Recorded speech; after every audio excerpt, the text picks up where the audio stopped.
Ocala's information station, 1370 WOCA. Ocala.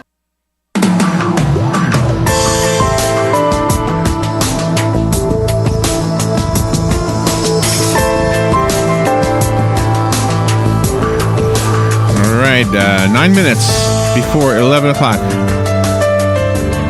I'm getting close to the day I'm going to say I'm done. I'm going to retire. Mm-hmm. Getting close. Yep. Probably 20, 30, 40 years away, but I'm close. No. The other day on Sunday, I thought I'd give it a shot and see what a fit feels like. It's like trying on clothing. Let me try on what retirement would feel like. Yeah. So I got up like as if I was retired and, made some breakfast. And I think I'll go for a Sunday drive. Just went for a drive. This is my retirement. This is what it's going to be. It? I did. I loved it. Just going to take a little drive places, be very calm. The world's not going to upset me anymore. Mm-hmm. I don't know if that's true or not. I think I go crazy, actually. One day is okay. I don't know about the rest of my life. Catherine Collinson is on the phone. She is the president of Transamerica Center for Retirement Studies, and they did a survey, and that's what she's coming up to talk to us about. Good morning, Catherine. How are you? Hey, good morning. I'm doing great. Where are you? I'm in sunny Los Angeles. L.A. I love L.A. Might be coming out there in November. The weather is still good in November, right? Check the forecast. November could be iffy. It could be super hot or it could be rainy. So are you're not retired? You sound too young. You can't be retired. No, I'm not retired, but I spend a lot of time researching the topic and thinking about retirement. Really? And the other day, we had a report that said that Orlando and Tampa, two cities here in Florida, were the top two cities for retirement. I don't know if it was based on money or what, but I mean, they're not far from us. No. So why is Florida so popular with retirees? Well, it's been a popular retirement destination for many, many decades, and I think it starts with the weather. Yeah, maybe the weather, or maybe there's no income tax. Maybe that's part of it. Mm-hmm. Well, that could have something to do with it as well. We do see when we ask people where they want to live in retirement, affordable cost of living, access to family and friends, and good weather pop up towards the top of the list. Yeah.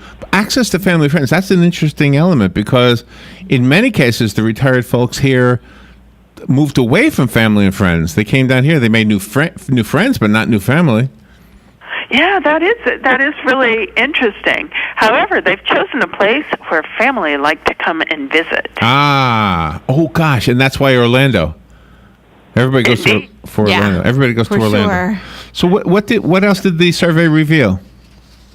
Well, in terms of baby boomers, it revealed something that was very consistent with what you were just talking about with your own personal experience taking retirement for a test drive. And that is baby boomers are completely reinventing retirement. And of the baby boomers in the workforce that we talked to, 66%, 2 out of 3, plan to work past 65 or do not plan to retire at all. And more than half plan to continue working at least part-time in retirement. And a big part of the reason is income and benefits, but many also say they really enjoy what they do, want to stay active and involved. Yeah. I wonder how many people don't enjoy what they do and have always had a dream job that they wanted to do, like an artist or something, and maybe quitting their job would enable them to do that. Whether they could make money out of those, another story. I don't know. I wonder how many people are doing that, Well, and among our baby boomers in the survey, we do see a fairly high percentage, at least 1 in 4, close to 3 in 10, are thinking they want to work for pay in retirement, either in the form of an encore career, starting a business, or continuing what they love to do, but on their own terms. So that idea is not that far-fetched. It's on a lot of people's minds to continue working, but shift gears and include something that they're passionate about. How important is Social Security to a retiree? Is it as important as the news makes it seem, or are most people set up with something else, a pension or a 401k or something like that?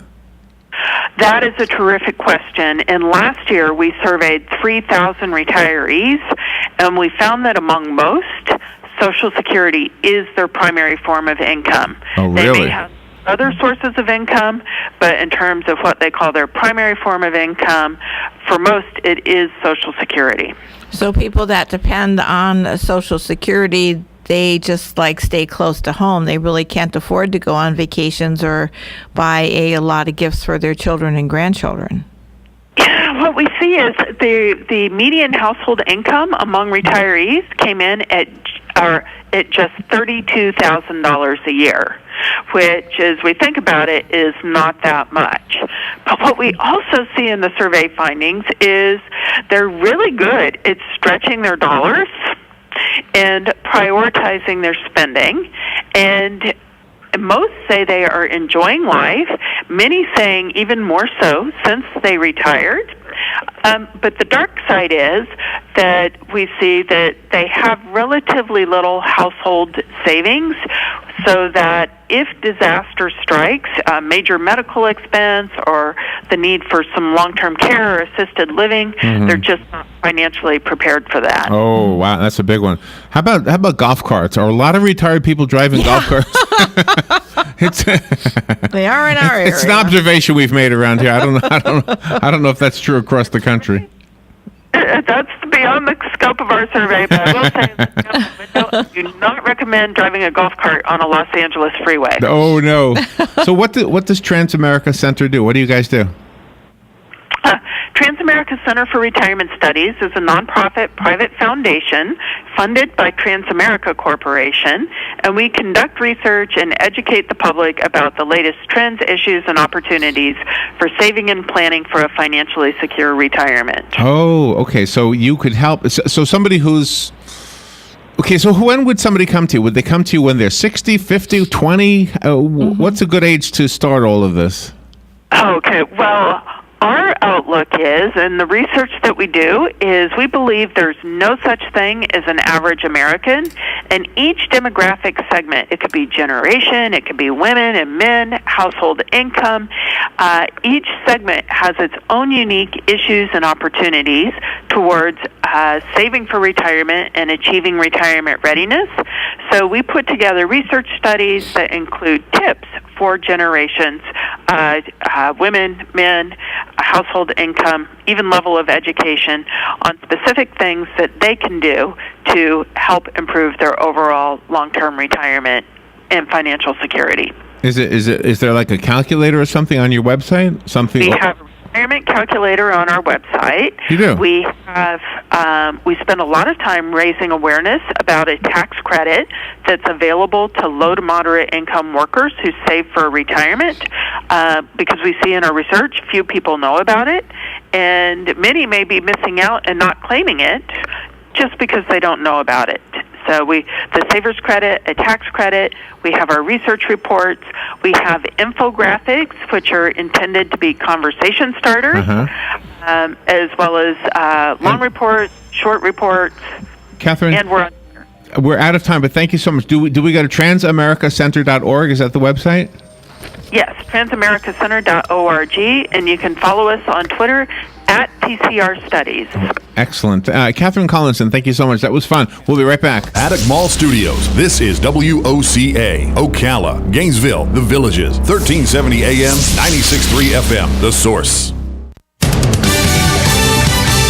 Fox News Radio, I'm Lillian Wu. We're learning one of our troops has been killed in Afghanistan, the second U.S. soldier to die there this year. The Pentagon confirms that one U.S. service member died as a result of wounds sustained during Operation